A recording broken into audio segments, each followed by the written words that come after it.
పొన్నం ప్రభాకర్ గారు, డాక్టర్ మల్లు రవి గారు, సురేష్ షెట్కర్ గారు, చామల కిరణ్ గారు, ఇతర పార్లమెంట్ సభ్యులు, శాసన సభ్యులు, మిత్రులు జగ్గారెడ్డి గారు ఈ పత్రికా సమావేశంలో పాల్గొని కొన్ని కీలకమైన అంశాలు, ఇది పార్టీలకో ప్రభుత్వానికో సంబంధించిన అంశం కాదు, ఇది దేశ ప్రజలకు సంబంధించిన అత్యంత కీలకమైన విషయము. దీనికి సంబంధించి కేంద్ర ప్రభుత్వం చేస్తున్న హడావిడి కానీ, హడావిడి వల్ల జరుగుతున్న శాశ్వత నష్టాన్ని ప్రజలకు వివరించాలన్న ఆలోచనతో పత్రికా సమావేశాన్ని ఏర్పాటు చేయడం జరిగింది.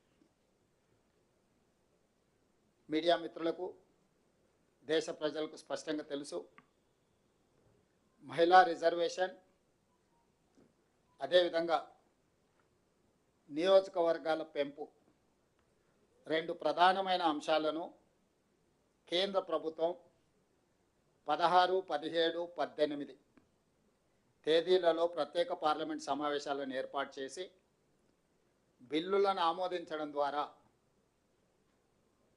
శాసనసభ, లోక్సభ నియోజకవర్గాల పునర్విభజన కార్యక్రమాన్ని తీసుకొస్తున్నాము అని చెప్తున్నారు. అయితే ఇక్కడ కేంద్ర ప్రభుత్వం వ్యూహాత్మకంగా మహిళా రిజర్వేషన్లను శాసనసభ, లోక్సభ నియోజకవర్గాల పెంపును రెండింటిని ఒకటిగా చేసి చూపించి ప్రతిపక్షాలు మాకు సహకరించడం లేదు, సహకరించాల్సింది అన్నట్టుగా ఒక ప్రచారానికి తెరలేపిండ్రు. నేను ఈరోజు ఈ రెండు అంశాలను ఒకదానికి ఒకటి సంబంధం లేనిది, ఏ దానికి అదే చాలా ప్రాధాన్యతతో కూడుకున్న అంశము, ఈ రెండింటిని విడదీసి రెండింటిని వేరువేరుగా చర్చించుకొని రెండింటిని అమలు చేయడానికి అవసరమైన విధి విధానాలను ఏ విధంగా రూపొందించుకోవాలనో ఒక సూచన, ఒక అవగాహనతో కూడుకున్న అంశాలను నేను ఈరోజు ఈ పత్రికా సమావేశంలో ప్రస్తావించదలుచుకున్నాను. మొట్టమొదట మహిళా రిజర్వేషన్ల గురించి మనం చర్చించుకుందాం. ఆ తర్వాత నియోజకవర్గాల పెంపు, నియోజకవర్గాల పునర్విభజన మీద మాట్లాడుకుందాం. కాంగ్రెస్ పార్టీ మహిళా రిజర్వేషన్లకు వ్యతిరేకం అన్నట్టుగా నిన్న మన కేంద్ర మంత్రివర్యులు లేదా భారతీయ జనతా పార్టీ పార్లమెంట్ సభ్యులు కాంగ్రెస్ మీద ఆరోపణ చేస్తున్నారు. నేను ఈ సందర్భంగా ఆ నాయకులకే కాకుండా ప్రజలకు గుర్తు చేయదలుచుకున్నాను. స్వతంత్రం వచ్చిన తర్వాత ప్రజాస్వామిక దేశంలో రాజ్యాంగాన్ని రచించుకొని ప్రజలు ఎన్నుకున్న ప్రభుత్వాలను ఏర్పాటు చేసుకోవాలని ఆలోచన చేసినప్పుడే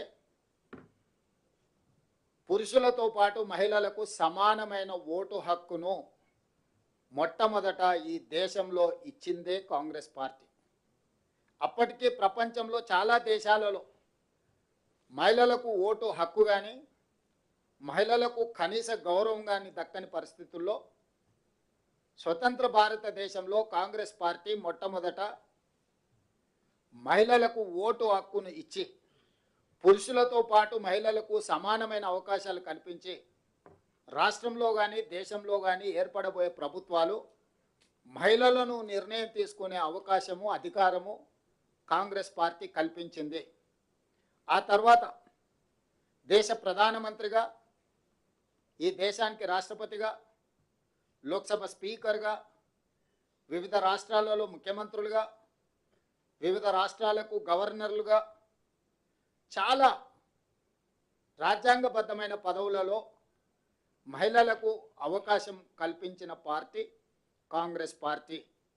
మీ అందరికీ తెలుసు, రాష్ట్రపతి, ప్రధానమంత్రి, Lok Sabha speaker, governor, chief minister ఇలాంటి కీలకమైన పదవులకు మహిళల నాయకత్వంలోనే పనిచేసి మహిళల్ని నియమించడమే కాదు, ఆ మహిళల యొక్క నాయకత్వంలో పనిచేసిన పార్టీ, 140 సంవత్సరాల చరిత్ర కలిగిన పార్టీ, స్వతంత్రం కోసం కొట్లాడినప్పుడు కూడా మహిళల్ని అధ్యక్షులుగా పార్టీకి నియమించుకున్న పార్టీ కాంగ్రెస్ పార్టీ. అంత గొప్ప చరిత్ర కలిగిన కాంగ్రెస్ పార్టీ స్థానిక సంస్థల్లో మహిళలకు రిజర్వేషన్లు ఉండాలి అని రాజీవ్ గాంధీ గారు ఈ దేశంలో అమలు చేసి, ఆ తర్వాత చట్టసభలలో కూడా మహిళలకు రిజర్వేషన్లు ఉండాలి, శాసనసభలో లోక్సభలో కూడా మహిళా రిజర్వేషన్లు ఉండాలి అని శ్రీమతి సోనియా గాంధీ గారు రాజ్యసభలో బిల్లును ఆమోదింపజేసి లోక్సభకు పంపించినప్పుడు భారతీయ జనతా పార్టీ సహకరించకపోవడం వల్ల 2013 సంవత్సరంలో చట్టసభలలో మహిళా రిజర్వేషన్లు స్తంభింపచేయబడ్డది.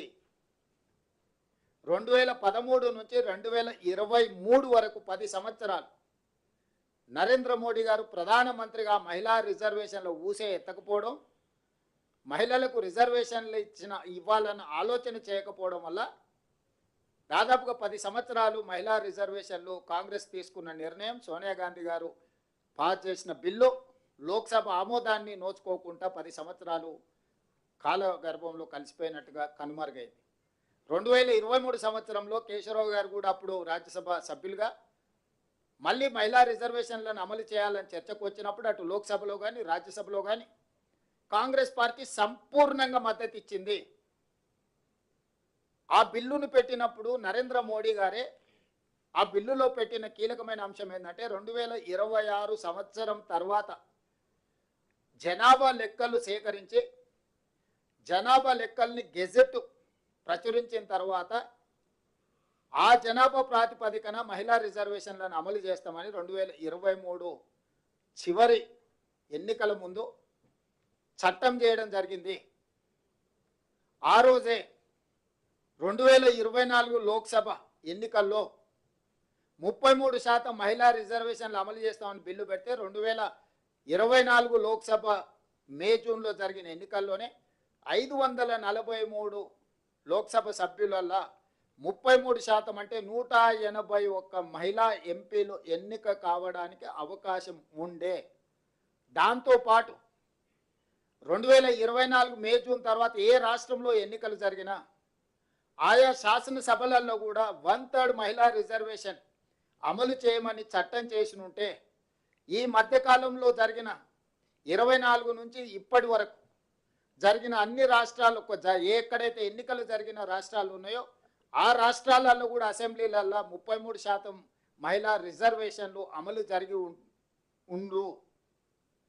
కానీ చిత్తశుద్ధి లేని ఎన్డీఏ ప్రభుత్వము ఆ రోజు చట్టాన్ని లోక్సభలో ఆమోదించినప్పుడు తక్షణమే అమలు చేసే అవకాశం ఉన్న చట్టంలో ఫిట్టింగ్ పెట్టి మహిళలకు రిజర్వేషన్లను దూరం చేసింది ఎన్డీఏ ప్రభుత్వం. ఈరోజు మళ్ళీ మహిళా రిజర్వేషన్లను అమలు చేయమనే డిమాండ్ వచ్చినప్పుడు, అమలు చేయాల్సిన పరిస్థితి వచ్చినప్పుడు 2026లో జనాభా లెక్కలేస్తామని ఆదేశాలు ఇచ్చి ఇప్పుడు ఆ లెక్కలు పూర్తి చేసి అమలు చేయాల్సిన అంశాన్ని పక్కన పెట్టి 2011 జనాభా ప్రాతిపదికన మహిళా రిజర్వేషన్లను నియోజకవర్గాల పెంపును రెండు కలిపి ఒకే దాంట్లో పెట్టి ఈరోజు చట్టం ముందుకు తీసుకొస్తుంది.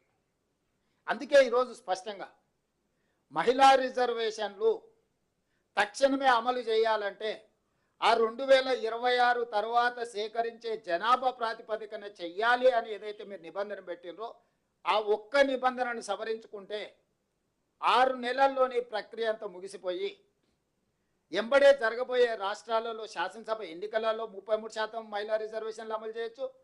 2029లో ఏదైతే లోక్సభ ఎన్నికలు జరుగుతాయో 543లో 33%